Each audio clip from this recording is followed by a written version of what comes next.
I will get started actually. Okay. Slowly.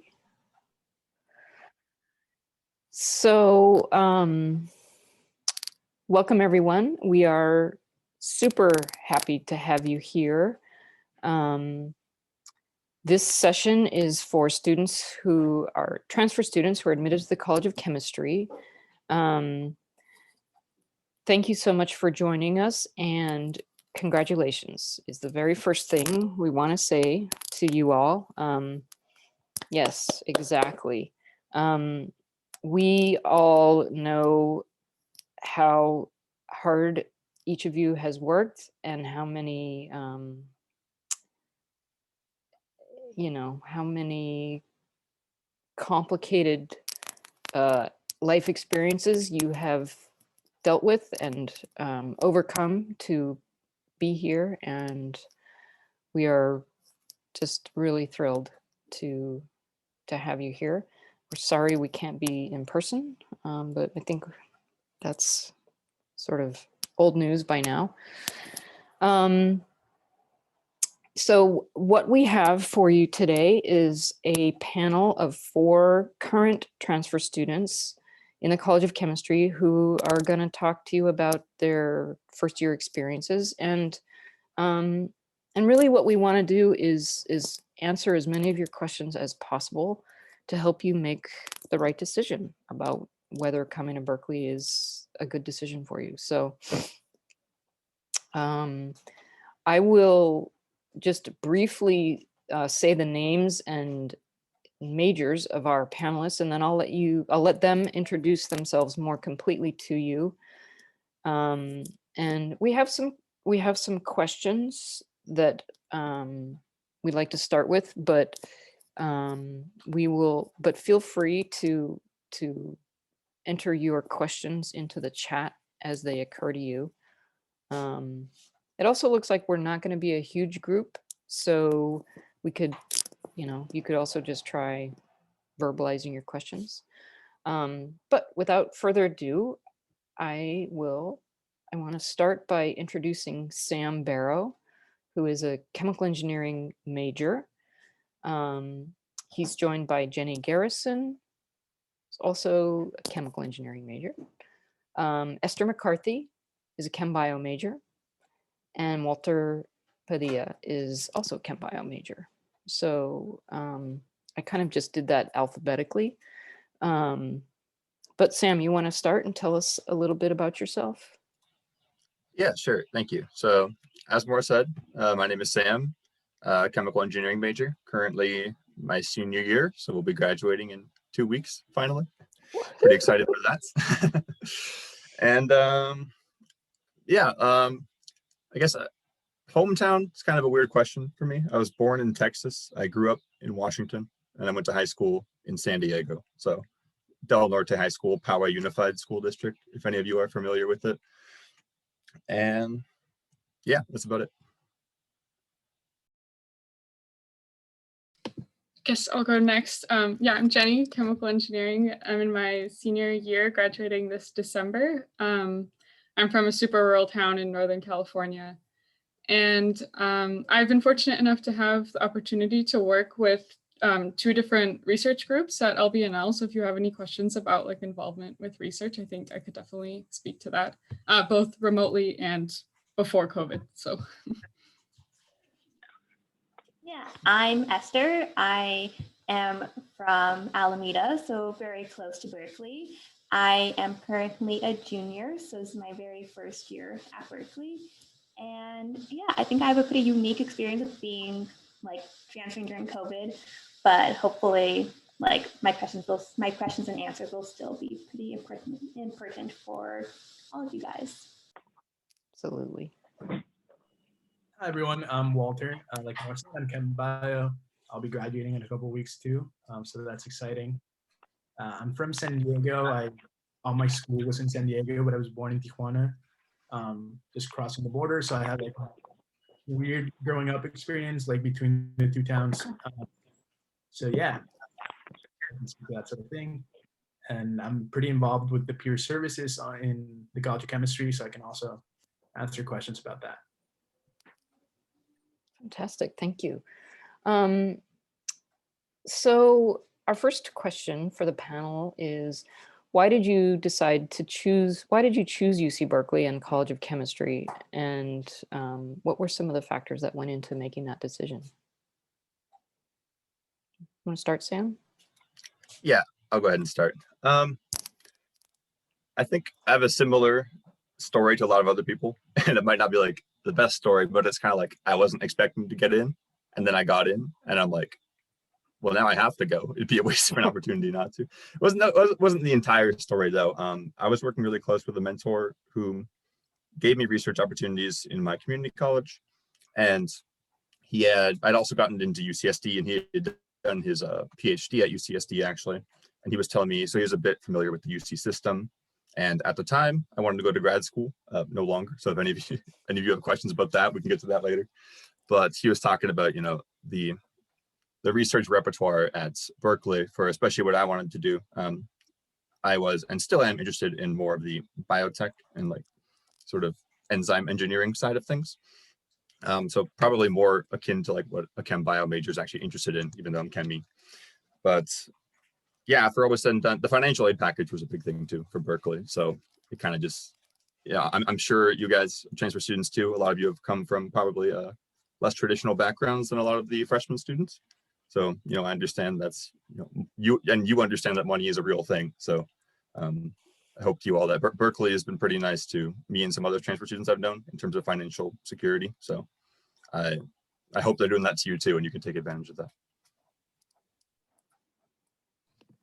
Yeah, I would say pretty similar reasons to Sam, the research and the financial aid package. When I got into Berkeley, I was so convinced already that I wouldn't be able to afford to go. I almost didn't care. Everyone talks about how excited they are, but I got my acceptance. It's like, oh, well, I can't afford to go anyway. And then I finally opened my financial aid package and saw that that was not true. I had only applied to Davis and Berkeley, and what helped me ultimately make the decision was I pulled up the research page of both Davis and Berkeley and just saw that there was a lot more going on at Berkeley that I was interested in as far as chemistry goes than UC Davis. Not like knocking Davis, but just for what I wanted to do, Berkeley had a lot going on. And I was actually offered a research position the summer before I even started classes at Berkeley. So it definitely worked out for me. And yeah, it was cheaper for me to go to Berkeley than Davis. So that's pretty much why I made that decision.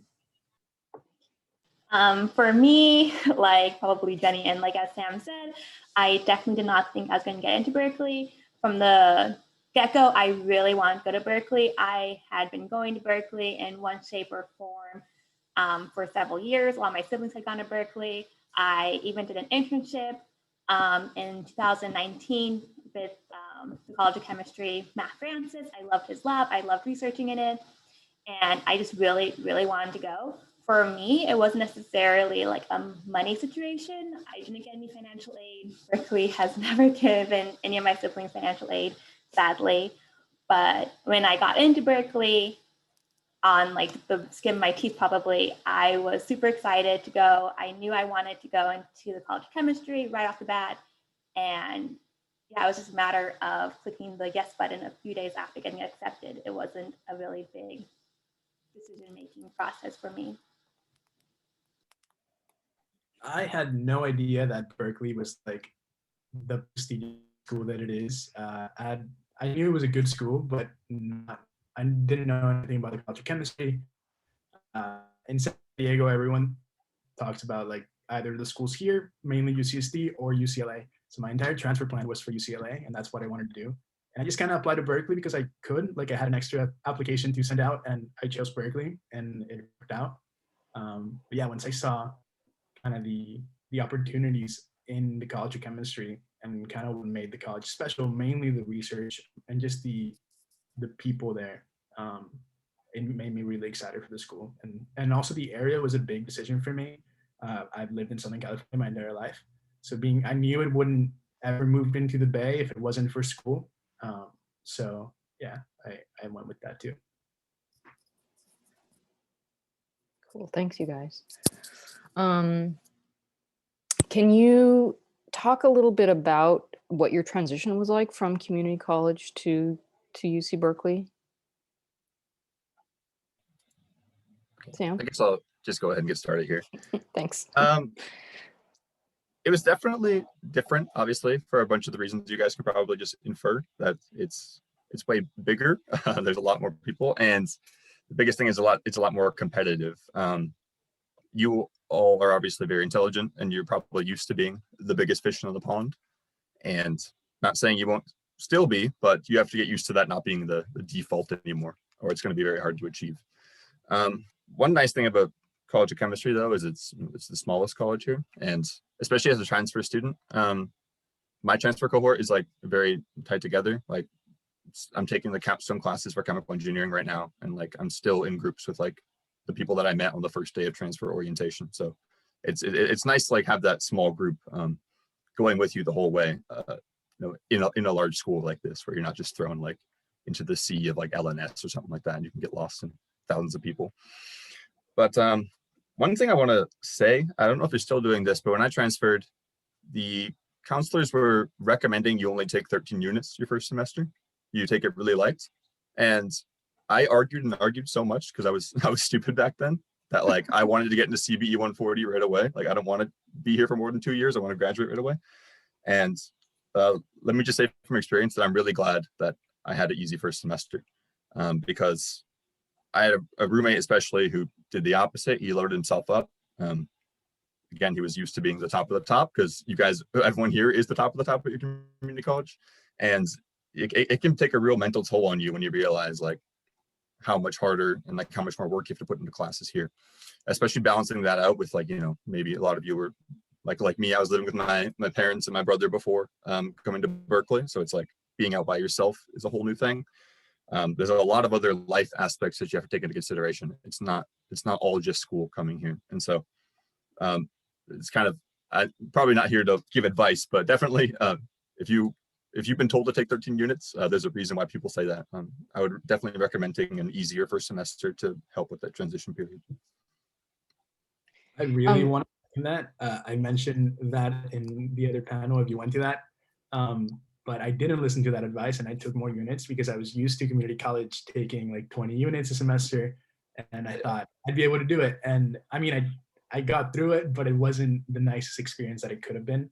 There's so many things that you're going to want to do. There's so many clubs and research opportunities and so many things outside of school, and just moving to the area is a big thing already. It's a huge life change. So definitely make school the easiest thing that you can, you know, so follow that advice.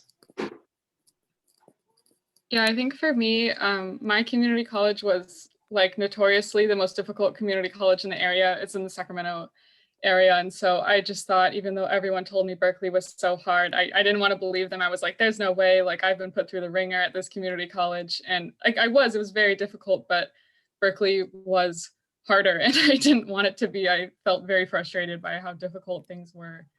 So yeah, I would just say that you are going to be very challenged and you might be very frustrated and feeling pretty down at times. But like Sam said, I think the year that I transferred, there was like 2,000 transfers accepted or something like that. And I definitely have found like a group that has just stuck together even throughout COVID, that we're always in the same classes. So even though you're in this huge school, you definitely will find a group of like fellow transfers with similar experiences. And I would say meeting people and working on your homework with other people and getting through these classes with other people is the best way that I've found to adjust to being in this very, very rigorous academic environment.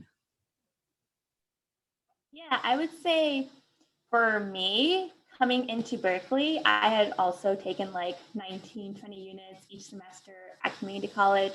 But by that point, I was just so tired that when my advisor said take only 13 units, I was like, oh, this is going to be great. It won't be as heavy, even with Berkeley being a much harder than school than my community college was. I was right off the bat ready to just dive into just like 13 units. I hadn't done that in like 3 years, so the change would be a nice thing.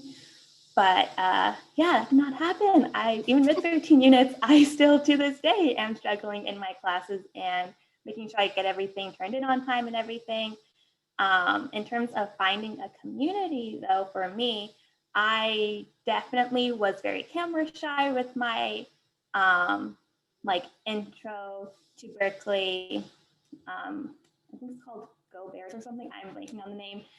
But in terms of finding classmates, a lot of my classmates were transfers.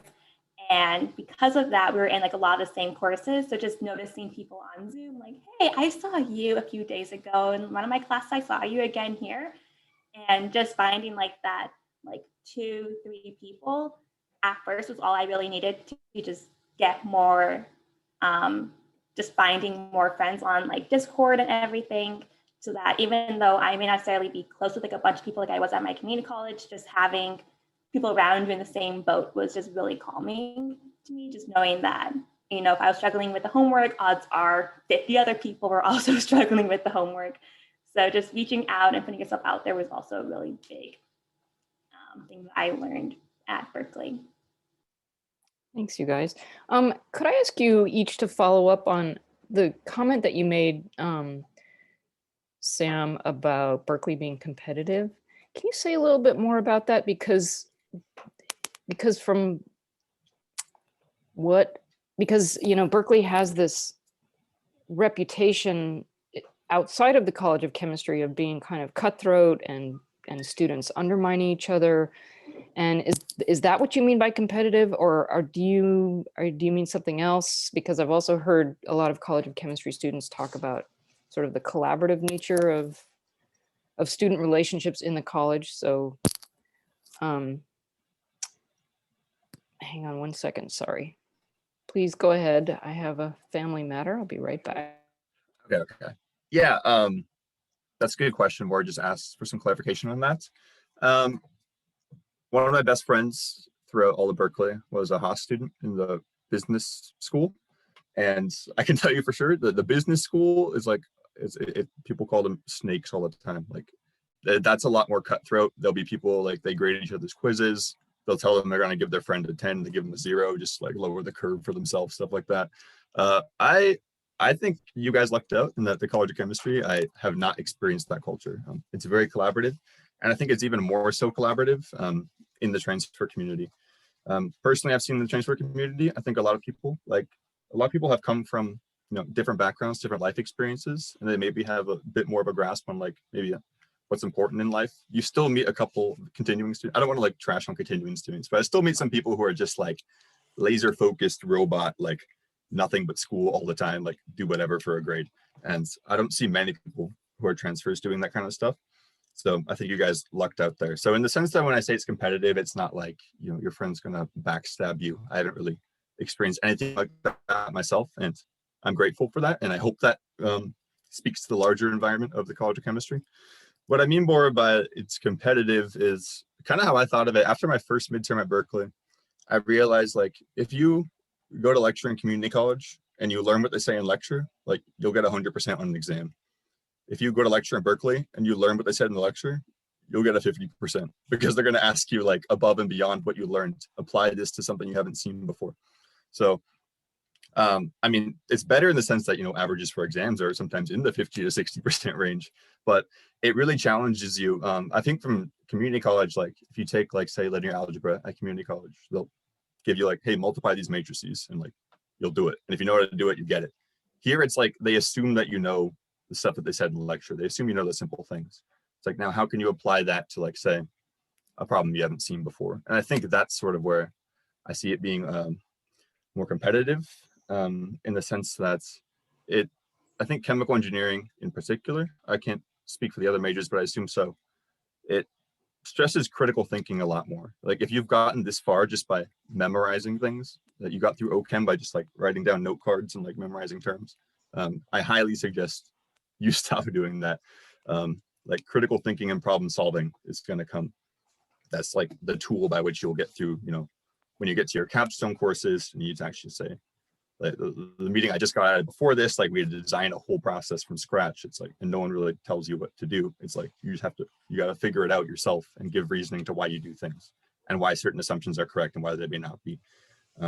So it's kind of like, there's no longer that just like regurgitation of information. You really have to be on top of it and go above the knowledge what you're being taught, I think. I have a follow-up thing with oh. that. Oh, sorry, go ahead, Jenny. I was just gonna say, I've never experienced any like cutthroat people trying to sabotage me. I've had nothing but like overwhelmingly positive experiences working with the students in the College of Chemistry. I would say the transfer community is like really tight knit and sticks together. The only time that I've really felt that Berkeley is like competitive is that most of your grades, pretty much all of them, will be on a curve. And so there is like you wanting to be above the class on the curve to do well. I was a straight A student in community college. I was used to getting like 90s on exams. I just took an exam where the average was a 37 and the high was a 72. So you really have to change your perspective on what is and is not a good grade at Berkeley, because, you know, if the average is a 37 and you get like a 40, you're not failing. Like that's going to be curved up to where you're like in the B range, you know? So don't like freak out. You have to have sort of a different perspective, I think, about like what is and is not a good grade when you get to Berkeley. Yeah, I would say that, to follow up what Jenny said, with having like very low grades is, it's not bad, especially since you're not the only one who's getting like a poor grade in the class. That's perfectly fine. But just, I found that by reaching out to professors and being like, hey, like I have done really bad on this exam or this homework, or just overall, I'm just kind of really stressed out. Is there anything I can do to like pull my grade up? And I've done this twice so far, and I've only been here for a year. So put that into perspective. And I never done that before at any of my classes, but I've only been met with professors who are like really understanding, and they're willing to like change the grading scale a little bit. I took Chem 135 last year, and as like a vote of the class, we changed from having a cumulative final to just having a midterm. And then that allowed us to, if we wanted to, replace one of our other midterms with a paper. So even though it was more work on having to like write a paper for a class, like the professors like went above and beyond to like change the situation to meet all the needs of their students. Since it wasn't just me, there's probably like 10 other people also in the class who needed that.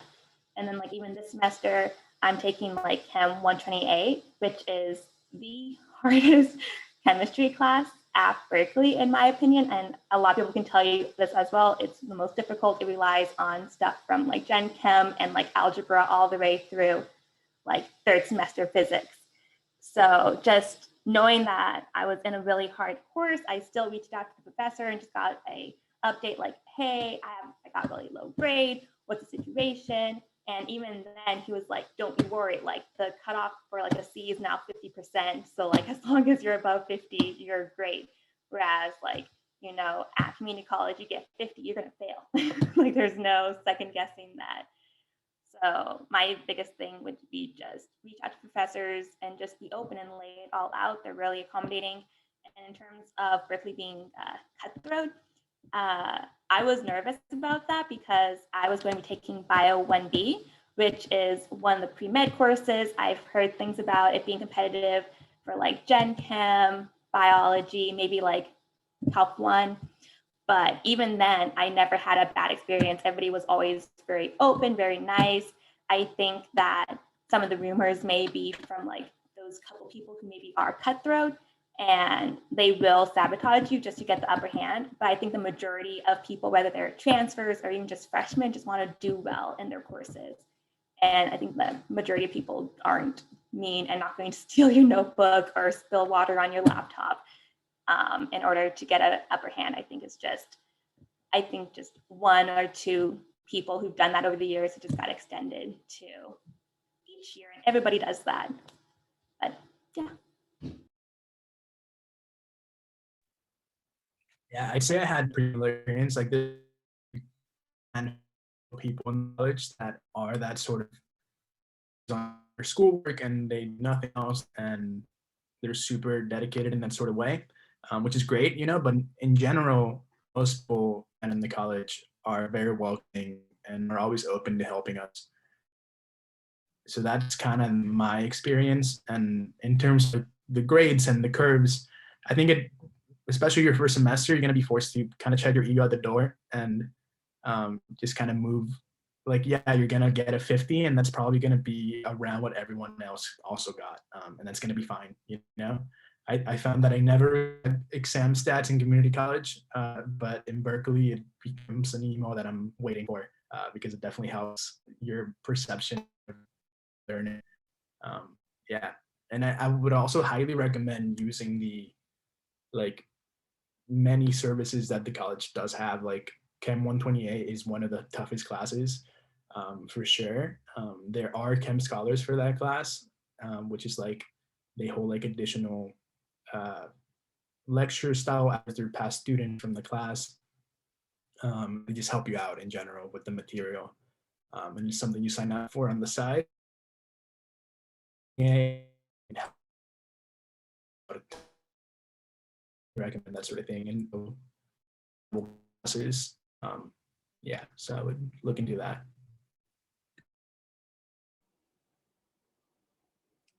You were breaking up a little bit there, Walter, but I think actually that's a really good segue to talk about the academic support services that we have in the College of Chemistry and at Berkeley in general. And I'm wondering if you could each maybe talk a little bit about either your own experiences with the academic support services we have, or sort of what you know about them. Yeah, so I'm probably not the best person to ask about this. Like Walter's probably way more qualified than me because Walter is our lead tutor, by the way. Yeah. So I personally didn't take advantage of like the official COC services, but that doesn't mean that I went ahead and did everything on my own, because you're going to realize real quick that like if you try to go ahead and do everything on your own, you don't want to get caught up on a homework for 30 minutes wondering if this should be like, if this is normal meters squared per hour or standard meters squared per hour or something stupid like that, right? So I definitely would recommend, like, I mean, before COVID, this is what I would always do, is like in between classes, like my friends and I would just always go to Kresge Engineering Library, and we would just start up whatever homework we could. And it's very nice to be in a group of people like that, because, you know, you don't just like copy off people's homeworks, like don't do that kind of stuff, but it's like to get rid of like these stupid bureaucratic questions, like what unit is this, like how do I even start this problem? If you have people around you to help you with stuff like that, it really accelerates your learning. I think in the first semester, I did stuff primarily on my own, and it still worked out, but it's like it's a matter of time at that point. It's like, why would you spend 3 hours doing an assignment when you could have done it together, learned the same amount, and spent an hour on it? And, you know, once you go through with your Berkeley career, maybe you get interested in other things, you get involved in research, you get interested in more topics, you start taking supplementary classes for that. Personally, that's what happened to me. I started getting really interested in computer science. I started taking on some of those courses, and it's like, it loads up your schedule a lot more. And you really gotta, it's a matter of like efficiency. You gotta figure out like how to spend your time wisely. And so I'd recommend, don't follow in my footsteps, use the COC official academic help. You can talk to Walter about that. You can go ahead. Yeah. Go for it. Sorry. Yeah, I would say I work at the Tutoring Center, so obviously I think the Tutoring Center is a great resource. But one that I think people don't talk about enough is you can get therapy for free at Berkeley. I think a lot of you probably had this at community college.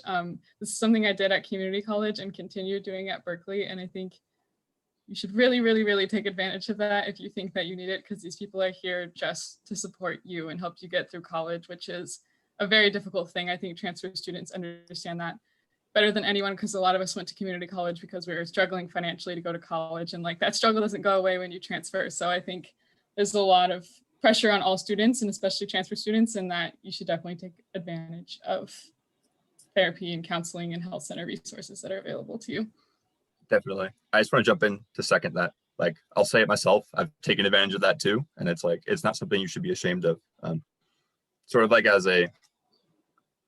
was part of a chemical engineering club here for 2 years, IKE. And we kind of had this conversation one time where it got really heartfelt, where everyone kind of just realized like, oh, like we're all struggling, like we're all kind of depressed in some way or another. And it's like, don't think that you're the only one doing that, honestly. So it's like, hopefully I can help you by saying, you know, if you met me in real life, you'd probably be like, there's no way this kid goes to therapy. But it's it's not something to be ashamed of, for sure. So important. Thanks, you guys. Esther? Anybody? Yeah. Walter, you can go for this.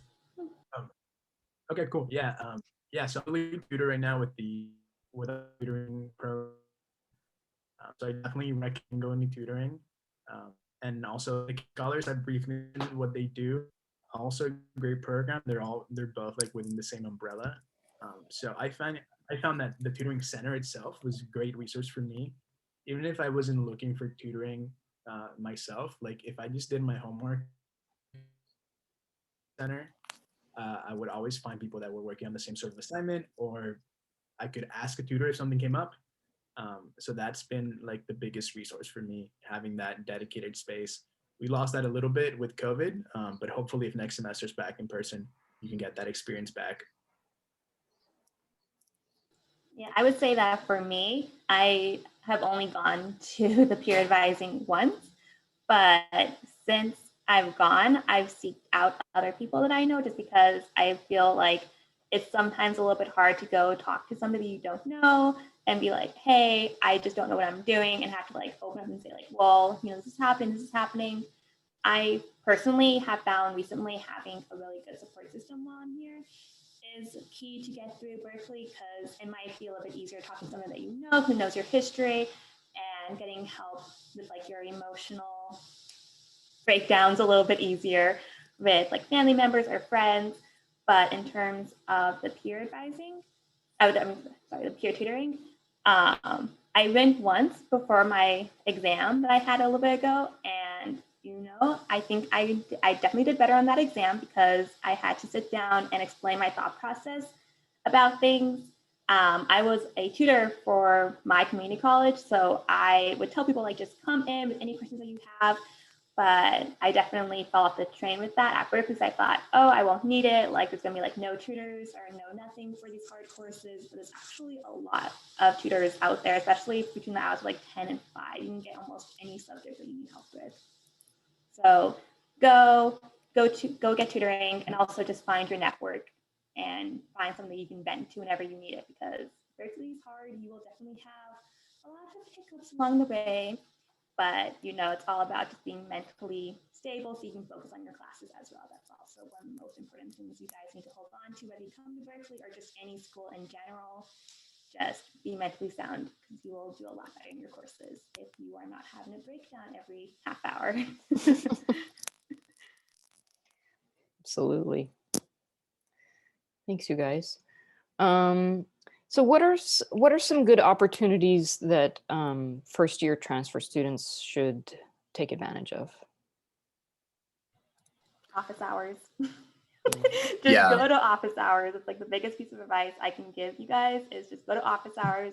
Even if you don't want to speak up in office hours, just odds are somebody else has a similar question to you. You can just go take notes, and then you can just follow up with it after the person asks their question. If you don't want to speak first, I tend to do that. I just sit and listen, take notes, and then as I need more clarification, I ask questions.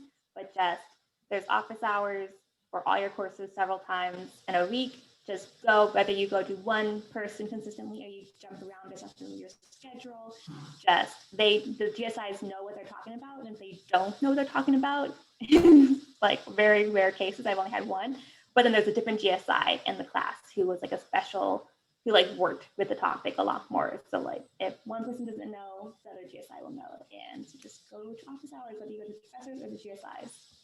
GSIs are graduate student instructors, by the way. Yeah.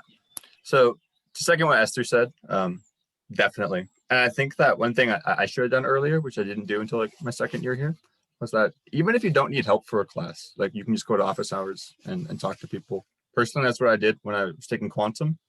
Is I figured I was going to struggle in this class eventually, so I just went in the first week into office hours to talk with some of the GSIs, and it's just like I think that's one of the biggest benefits of Berkeley, in my opinion, is that you just have really, really smart people here. I think that you can't assume that you're this transfer student and you're not going to be as smart as like the undergrads. I think the undergrads, like using me as an example, we're not geniuses. You're going to be competitive there. But some of the grad students here and the professors here are very, very intelligent people. And some of like when I look back at my Berkeley experience, some of the best times were, talking to my advisors, stuff like that, PIs that I'm assigned to as a chemical engineering student. I'm talking to grad students, my PI in the lab that I work with. It's like just talking to these really intelligent people. It can really, first of all, help you learn stuff and also kind of help you plan your life as well. Because I think a lot of us, we have like a plan of like what we want to do. And until we talk to people that are, maybe actually doing something like that, it's really important to do that so you can learn like, okay, is that what I actually want to do? And if not, how do I modify it? But yeah, on top of Esther's comments, maybe this is something that I shouldn't be saying, but I think most of the time your GSI is going to be a better teacher than your professor. So talk to your GSIs. They actually take a lot of semantics classes. I know that professors do, but a lot of professors they're almost too smart, and they're focused a lot on their research. And the GSIs are really here, and it's for a lot of them, it's their first time teaching, and they put a lot of effort into it, and they care about you learning a lot. So really take advantage of that. I personally had a class where I think I learned more from GSI discussion than the lecture itself. So. Yeah, to kind of go off what Sam said, this is a research university, right? So a lot of what your professors' focus is going to be on is research, but a lot of them are like literally world-renowned scientists working on incredible things, and you have this opportunity to go speak to them in office hours, and like you don't just have to ask them homework questions. You can ask them about their research, ask them what they're doing, and they will love to talk to you about it. You also have an academic advisor who's a professor at Berkeley. I just met mine for the first time the other day, and he's incredible. His name is Jay Kiesling, but most of you probably don't know who he is. But once you get here, yeah, you'll learn who he is. He does incredible work. He has a bunch of startup companies. Like, you'll just meet such incredible people here. And so I would say don't ever pass up an opportunity to speak to any of these people about what they're doing, because yeah, they're all doing really cool things. And yeah, as far as like actually learning things in your classes, it can be a struggle sometimes, but GSIs are there to help you. And so definitely go to their office hours. I put all of my GSIs and professors' office hours into Google Calendar, so I know when they are, and my phone reminds me to go to them because they're always helpful. Yeah, like everyone said, I think that's huge. Take advantage of especially the graduate students. Some of the best people that I've met at Berkeley were my GSIs, for sure. I would also say take advantage of the large amount of clubs we have at Berkeley, like not even necessarily within the College of Chemistry, which there are a ton of different groups you can be a part of, but just the entire university. If you're interested in whatever it might be, there's probably a club for it. So you can go looking for that. And you'll find something, and you'll never know. Like maybe you can just try it out for a couple of weeks and you'll hate it, but it might be one of the best decisions you made. So I would just say like look around and shop around into, I don't know, expand your interest a little bit. Great, cool. So, what was your most challenging experience in your first year?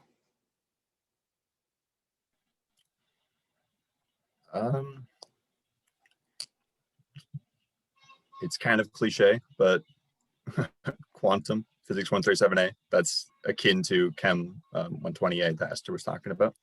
That's just a hard class, and it's the first B like in a core class that I ever got. It wasn't like super like challenging for me, but it was just, I got to a point where I'm just like, wow, like, I got like a 60% on the final, and that's above average. But at the end of the day, it's like you don't feel good about it because it's like you didn't know 40% of the stuff. It still just doesn't feel good, and you have to get used to that. Thankfully, I had a pretty easy first semester, so I didn't get that until the second semester of my first year. But that was kind of the biggest challenge. It's not, I guess it's not really that big of a challenge for me. I think a lot of the challenges were more so like outside of the academic sphere.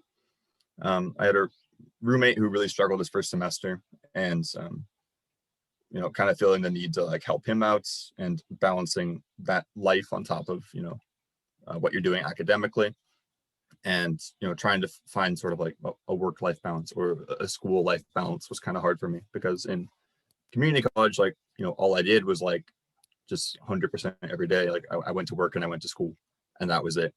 And then I kind of realized coming here, I was like, oh, like I kind of need to have a life eventually. Like I used to play rugby, I used to play football, and it's like I haven't done that for 2 years. Like, oh, what do I do now? It's like trying to figure out like, what hobbies you should pick up, like what things you should start doing around here. I think that was kind of my personal biggest struggle, is like you have sort of like an identity crisis, because like you're kind of used to your identity just being that like you're a really smart person, and you realize after a while it's like if you're not the top of the top, and you may be the top of the top, but by definition half of you are going to be below average.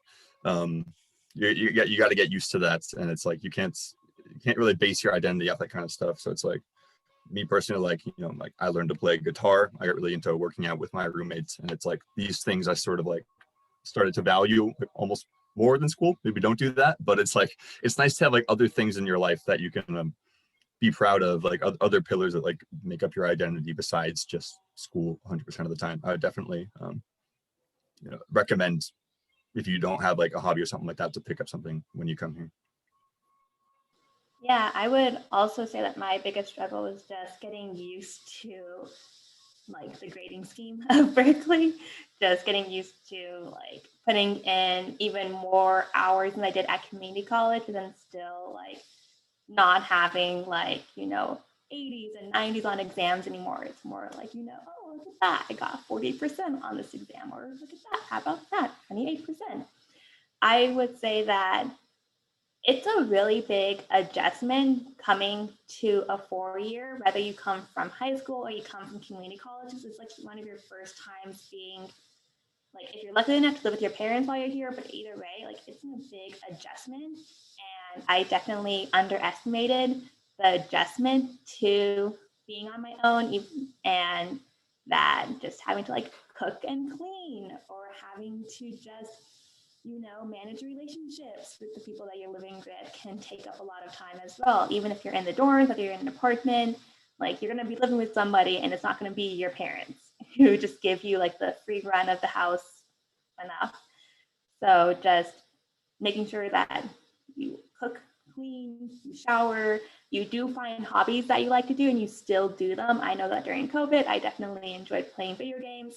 So just designating some time every week to do that, whether it's just like 5 minutes or 5 hours, depending on the stress level. It's just really important finding that work-life balance along with just dealing with having to clean as well, because that was probably one of my biggest things, was having to take care of myself and not just have, oh, your mom cleans, or food's always made whenever you come home at 10 p.m. Now it's a matter of having to cook and clean for yourself or whoever else you're living with at times.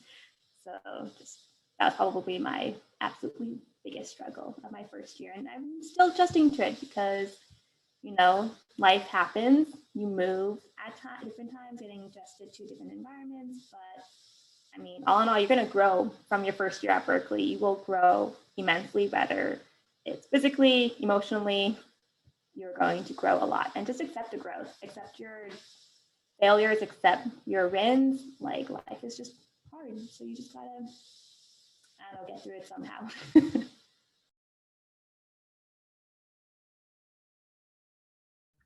I'd say that for myself, the biggest challenge was kind of finding my footing in the College of Chemistry itself. During orientation, most of my friends, and who are still my friends right now, most were not a part of the College of Chemistry. So just kind of finding myself within the college was kind of a big challenge for me, especially my first semester. And it wasn't until I found, it sounds like very, very cliche sort of story, but once I found the tutoring program, I had tutored in community college. So that had been like a big part of what I did there. So the tutoring center in the College of Chemistry really helped me out a lot, and just meeting more people and just kind of feeling like I was involved in the college instead of just going to my classes and kind of going home. So that was big for me, as well as the actual academic aspect of it. I think I mentioned briefly that I took on more units than I should have my first semester.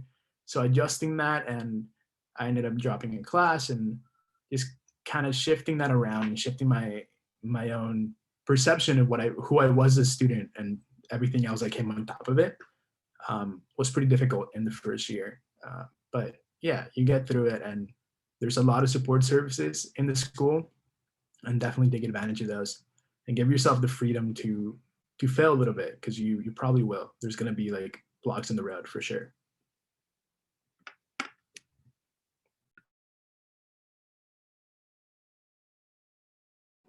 Jenny, did you go already?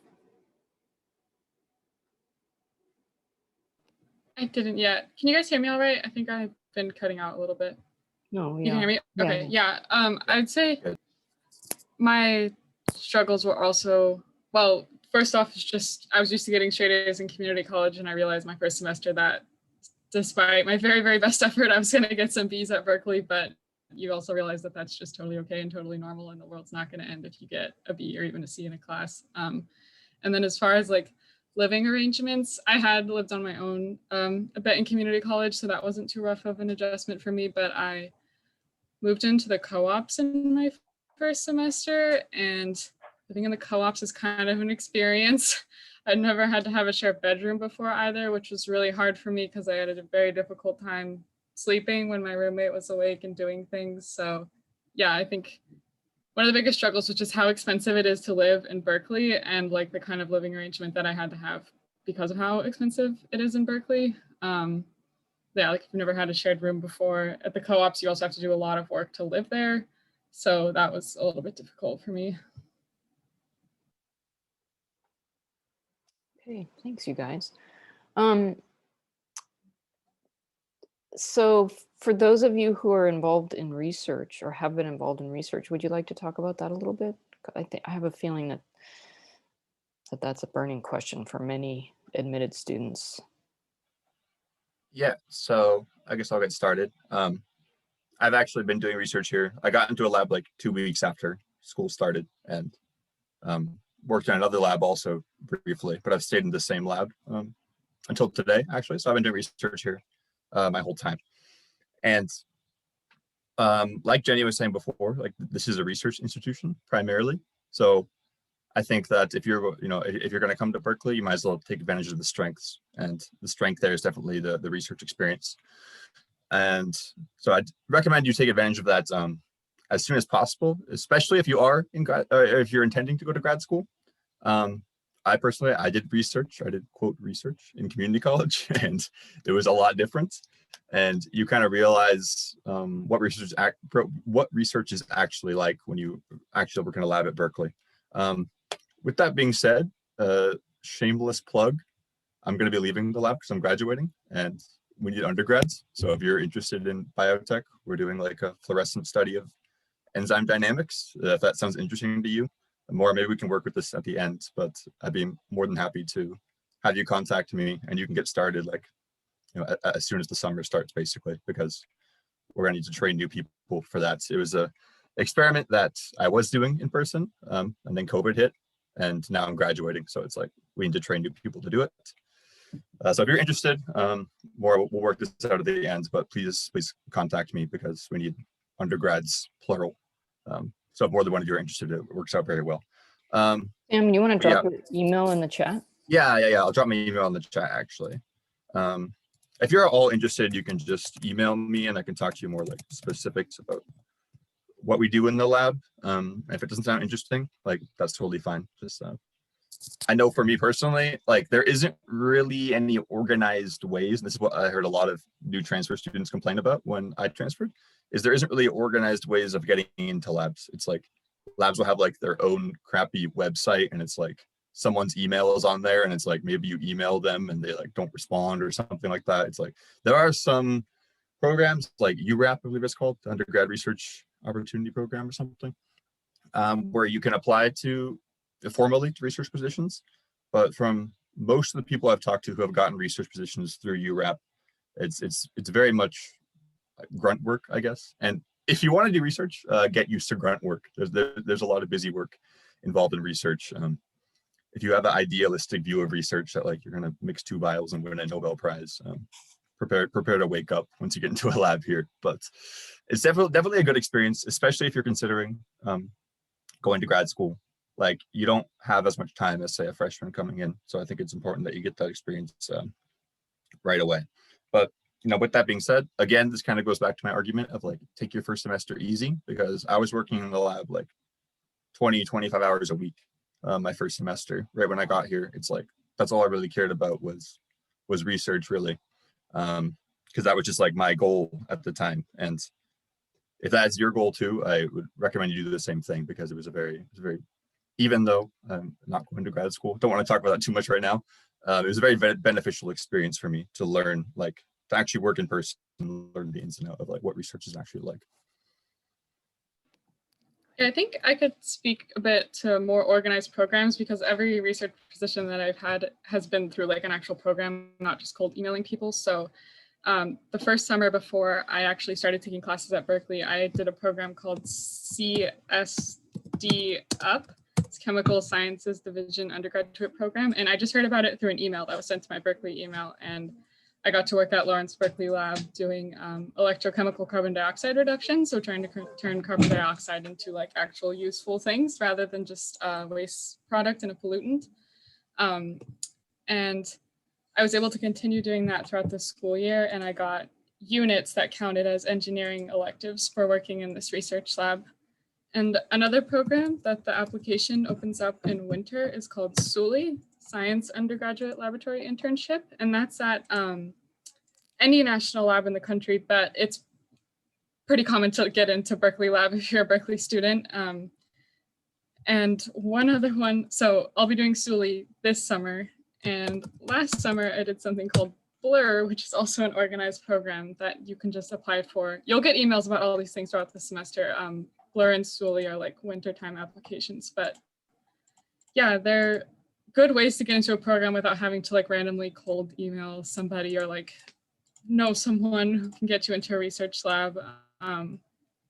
Yeah, and a lot of these things still work even in COVID. I know you guys probably won't, hopefully, experience Zoom University, but there's a lot of like computational research and theory research and things like that that are still happening remotely. So definitely don't feel like you're like down and out for the count as far as getting research experience if things, you know, aren't fully in person. That's great. Esther or Walter, you want to add anything? Yeah, I didn't do research. I was never really interested in that sort of aspect of it.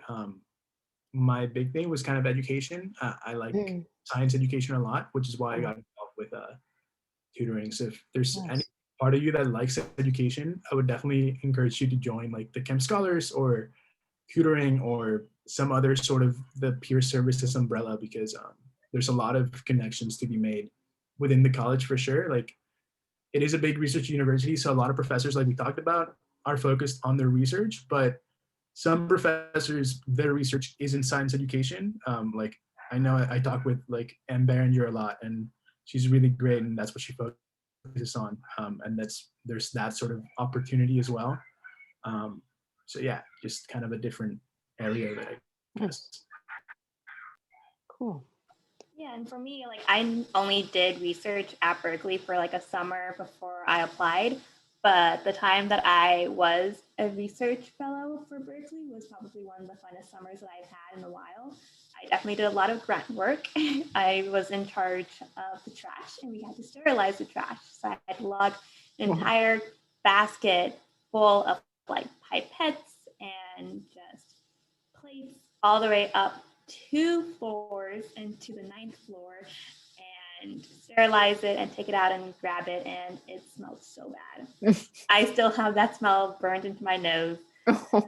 But I definitely learned a lot through my internship, because I was working in like a chemical biology lab, and since COVID hit, one of my main lab classes at Berkeley actually, like a lot of the techniques that I would have been learning in person this year, I actually did through my internship. So even though I definitely feel like I lost like the experience of doing more lab work, I definitely did not slack in terms of not knowing what a PCR thing was, or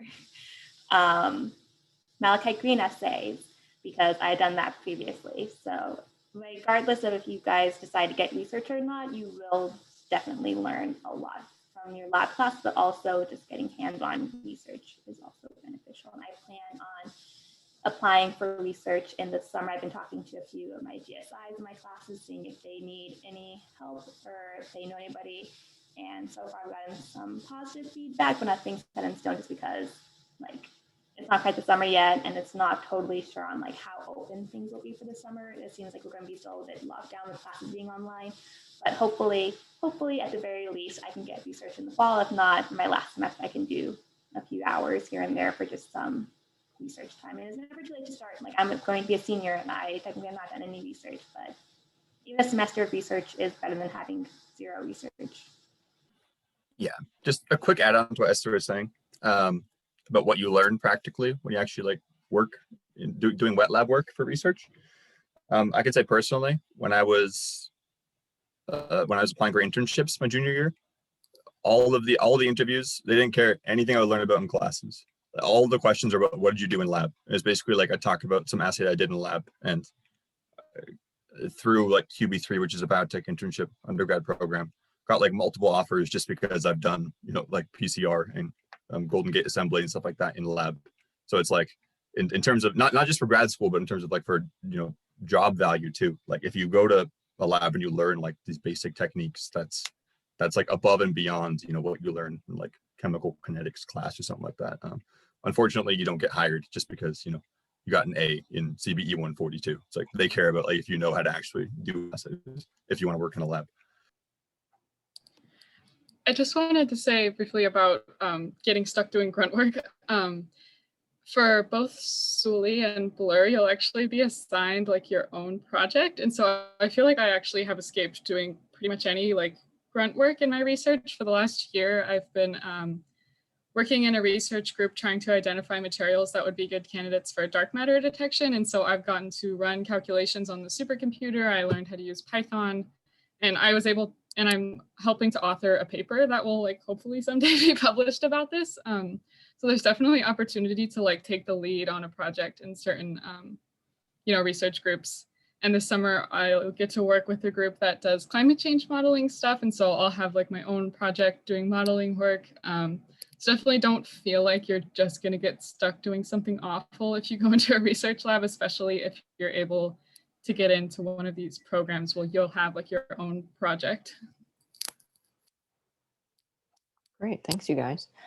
I think I'm gonna sort of stop posing questions and see if we can start taking questions from the folks who are here. Yeah, so our admits, this is a golden opportunity for you to talk to your future colleagues, possibly.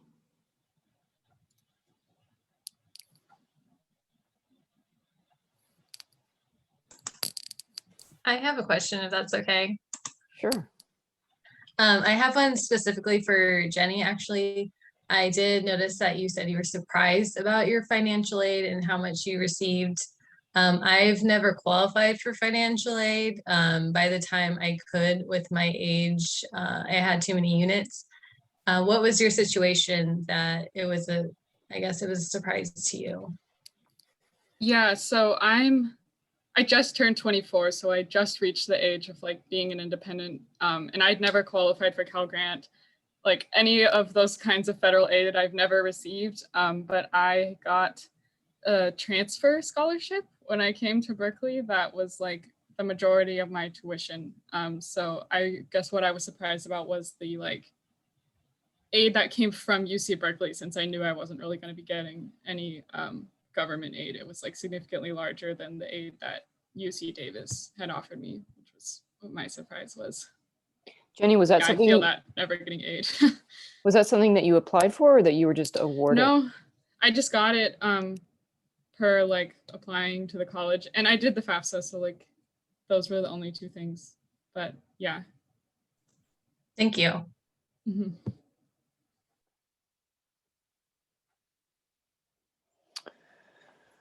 Okay, we have a question from Noor. Speaking about research, how likely is it for a transfer to complete an independent senior thesis project? Also, would you say that PIs are more focused on mentoring their grad students instead of the undergrads in the lab? Those are good questions. So in my experience, like from when I talked to my PI and my graduate student, I was doing my internship, since I was at that point getting ready to apply. The PI doesn't really train people in my opinion, in my experience. It's always the GSI is training the undergrad. It's more so like if the graduate student wants an undergrad, then they can just like get one from the PI and talk with it over, and then they get somebody. But in terms of the senior thesis project, I believe you just need to have like either a year or two of research in order to qualify for the program. So it is something that you apply for, and you have to get recommended. You have to get a recommendation from your PI or graduate student. So I think it's definitely possible. You just have to like work through the year's requirement to get the senior thesis. Yeah, to add on to that, I agree with what Esther said. The PI, I've only worked in 2 labs at Berkeley. So again, I'm speaking from my own personal experience. This might not be how the whole research sphere works, but I see my PI in group meetings, and that's about it. I talk with my postdoc and work with my postdoc on pretty much a daily basis, but the PI is basically telling the postdoc or the grad student what to do, and then postdoc or grad student is telling you what to do. Thankfully though, after I kind of was getting bored of just working on my postdocs project for like the first semester here, I was kind of brainstorming ideas for my individual project, and by my second semester I was actually able to run like an individual project in lab. And I think if you show that sort of initiative, people really like that, especially grad students. It's like you got to realize that it's like a sort of a human relationship there, right? It's like they're investing a lot of time into you if they're taking you as an undergrad. Like for the first long while, it's like you're kind of a negative asset. It's like they need to teach you how to do what you want to do. So if after you learn that, you show initiative that you want to do something yourself and you brainstorm a project, in my experience, my postdoc was very happy with that, and I was able to carry that out. So I think it's definitely possible. You can't just sit around and wait for it to happen, though. I don't think your PI is going to come up to you and be like, hey, like brainstorm, we just got like $3 million of NSF funding. You design a project. Like that's never going to happen. You have to be the one like on the initiative, asking if you know, designing an experiment, asking like, is this worthwhile to like what our field of study is, and would you allow me to do it? I would say for me, since most of my research has been through these like very structured programs, you actually are just like handed a project that someone else, that your PI like thought of, and you're set to work on it. But as far as like actually finishing an independent senior thesis, I would say that's probably pretty difficult, but definitely doable. I'm not doing a senior thesis, but I am trying to publish a paper, and it takes a lot of work and a very long time, and it's pretty difficult while you're an undergrad. And yeah, as far as like PIs mentoring their grad students versus you, usually when you're an undergrad in a lab, you're paired with a postdoc or a graduate student, or maybe a couple postdocs and a graduate student who are more like your direct mentors. But in my lab group, I do have either weekly or every other week meetings with my PI, so I do get to interact with her a lot. But in my prior lab group, I almost never saw my PI at all. It was just the graduate student. So it really, really depends on which lab you end up with. But I don't think it's a negative thing to like primarily be mentored by a postdoc or a grad student versus your PI. And I also don't think it's a bad thing to not ever get a published paper or like fully completed project, because just having that research experience on your resume is going to be really, really valuable.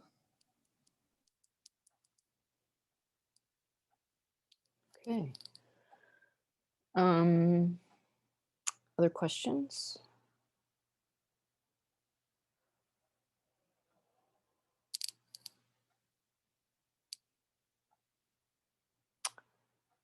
Well, maybe what we should do as we wrap things up is to have each of you maybe say what your sort of like prime advice is to new transfer students, or about students who are, you know, either who are going to be Berkeley students or who are seriously considering becoming Berkeley students. Yeah, I guess I'll get started. And keep in mind that like I'm speaking from personal experience, so I don't want to speak like for everybody here. But I would say definitely if you have a plan right now, like if you think you know like what you want to do for work or where you want to go to grad school or what you want to research right now, don't be afraid to change that after your experience at Berkeley. So obviously I'm speaking from experience because I wanted to go to grad school and now I'm not. And I'm actually, I'm a chemical engineering major, and starting in like less than a month now, I'm going to be working as a software engineer. And I honestly couldn't be more happy about it. So I really identified that like, hey, this is, I went in, I took initiative, I got that experience. And, I realized that that wasn't what I wanted to do for the next 5-6 years to get a PhD, basically. And part of that is like, it's kind of hard because you're kind of like sacrificing this part of your identity. And it was like a long-term goal for me for so long. But I think you need to realize like, okay, like you're always, changing on the fly, right? Like your experience here is going to grow and mold you in so many ways. And don't just be dead focused. Like I need to take this class this semester. Like when I first came in here, I had my 5-semester plan laid out exactly, like every class that it was going to be. And I was like even blocking up like which time I wanted to take stuff in depending on like when my friends were taking it. And it's like after 2 semesters, I was like, screw all this, man. Like I'm not gonna, you don't have to be so structured. You don't have to like follow the way that people say, oh, like you should do this, you should do that. It's like really just like find out what you want to do and go do it. Like even if it's an unconventional path. I think that's for grad school, especially, like I personally know a lot of people who like they were doing research here and they're kind of meandering through kind of on autopilot for a long time. And then graduation comes up and they're like, oh shoot, I need to apply to grad school. And now some of them are in grad school. And it's like, I don't think you want to be in a PhD program if you kind of just applied on a whim because like you didn't have another plan in life. Trust me, like I've done a lot of research on this. I was part of 2 student orgs where I was kind of the guy who set up like startup company mixers type things where I'd invite CEOs of startups and basically all these guys have PhDs. And so I've asked probably like 20 to 30 startup CEOs who had gone to grad school about their experience. And it's actually crazy that almost unanimously, I don't know if this is like a good sample size, but almost unanimously, everyone who went to grad school immediately after undergrad said they regretted it because they didn't know what they were doing. And so that might not be you. You might actually figure out something that you really enjoy. And if you really enjoy that, again, don't listen to me. Lord knows you shouldn't listen to me for most things. So take that into consideration. But definitely don't be afraid. If that's your plan, definitely don't be afraid to change that plan. There's no shame in that, man. I don't know what it is for COC, but I was originally concentrating in biotech. So I took a bunch of bioengineering classes. And they were showing the stats for bioengineering. And I think it was like over 90% in bioengineering of the freshmen said they either wanted to go to med school or grad school. And the graduating senior class, almost half of them go straight into industry because they're all like, they learned that they didn't want to do that at the end. So again, if that's really what you want to do, like go do it. But I would encourage you to think critically about like what your next steps in life are and like how your experience at Berkeley is going to mold like what you do next. Before we move on to the next person, we actually have a question for you, Sam, from Gabriela. She says, at Samuel, how did you learn how to design a project? Oh, well, I don't know if I have learned yet, but I tried. I just really realized like I didn't enjoy doing wet lab work anymore. What I was doing on a daily basis in lab didn't interest me. And I brought that up to my postdoc because I think it's just good to be honest with people, like if you're not interested in something. And she was very understanding of that. And at the time I was getting into computer science and machine learning, and I was reading some papers on what my postdoc had done previously was this concept known as directed evolution. So it's like a way to optimize, say, enzymes. If you have an enzyme that works optimally at 25C, but you want to use it in an industrial process at 45C, it's like, well, how do you make it better at 45C? You basically go through like an evolution in a test tube kind of where like you'll make a bunch of mutations of that. You'll test it at a higher temperature. You'll see which one works best at the highest temperature. You take out only that enzyme and you repeat the process. And with me getting interested in machine learning, there's kind of a new field, which is like machine learning assisted directed evolution, where, the problem with that is like creating a bunch of random mutations. You don't really have any insight into what you're doing. You're kind of just hoping that you hit the target. Like you're blindfolded in a dark room trying to hit a target that may or may not exist. But machine learning helps you have like some predictive power where you might be able to figure out which sites you should mutate, I guess, to be able to get more effective directed evolution with less screening of enzymes, or less screening of total variants. So it's like, I honestly, I only knew like the direct concept, but I just brought it up to my postdoc that like I wanted to try something like this out, and she was very, very supportive of it. And it's like, she kind of helped me through the process of like, hey, how are you actually going to do this in the lab yourself? So I would like meet with her and go through like slides that I created of like, here's kind of my general process. And she'd kind of be like, okay, like where are you going to get like this reagent from? Like, how are you going to screen this? How are you going to separate that? Because there's a lot of things like when you actually have to do stuff step by step in the lab, especially when you're younger and you're more idealistic, you don't think of like every possible thing that could go wrong.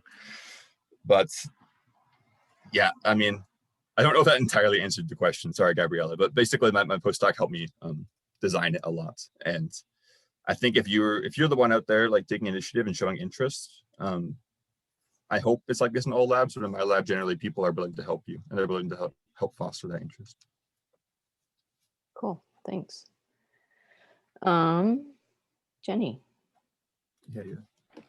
Yeah, I would say as far as advice, I mean, I'm sure you've all heard 1,000 times, like, talk to everyone, like we've all told you, go to office hours, like all of that stuff definitely applies. I would say one thing I would say is if you're interested in going into research, don't be afraid to ask to be paid. A lot of undergrads do research for free or for units, but as transfer students, like, you know, I think a lot of us are struggling a lot more to pay tuition and things like that. And that's why we went to community college. And like, I would not be graduating debt free if I had not chased down these like paid research opportunities. So if you're nervous about how you're going to like pay your tuition and you're interested in doing research, I would like really, really encourage you to apply to Suli and Blur and these other programs, because yeah, they'll actually pay you a lot. And through these programs, I've met up with a PI who actually continued to pay me to do research throughout the school year, which unfortunately is like very rare. So I don't know. Yeah, just like be assertive about that if that's something that you like really need to do, because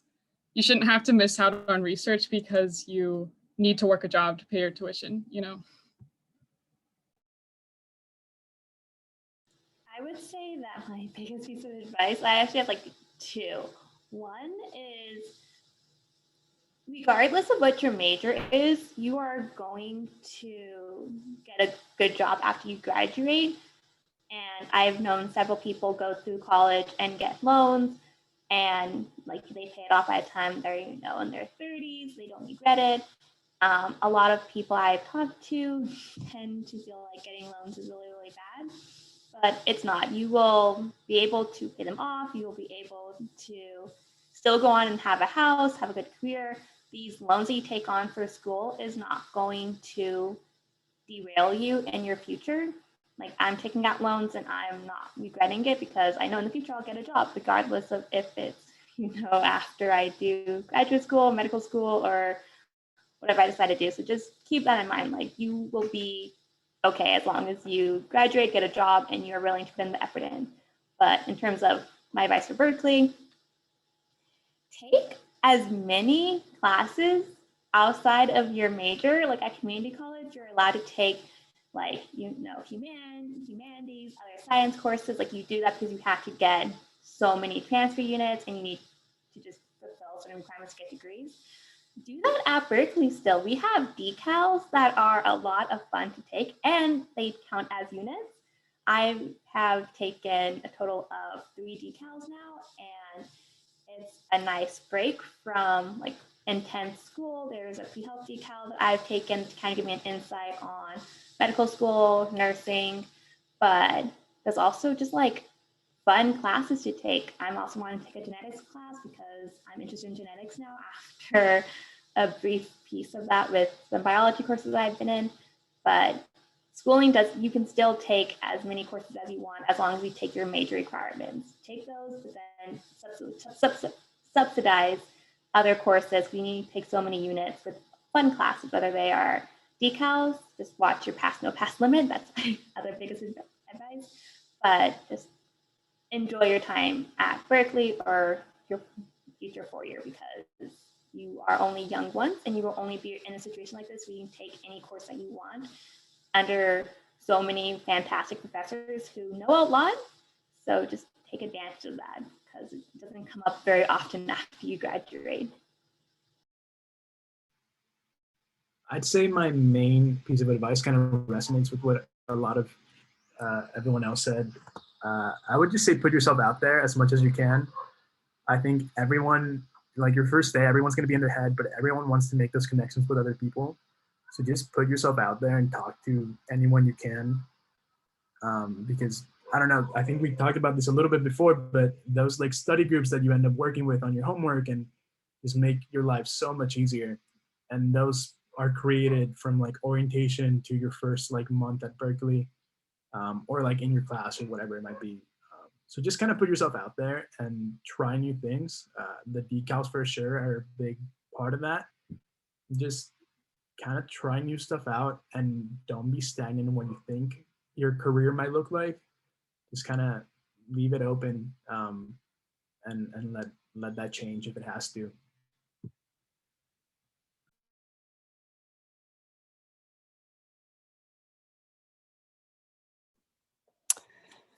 So thanks, everybody. Thank you to our wonderful, spectacular panelists, Sam, Jenny, Esther, and Walter. We so really appreciate your time and your insight and your experiences and your honesty and all of that. It's really, really, really appreciate it.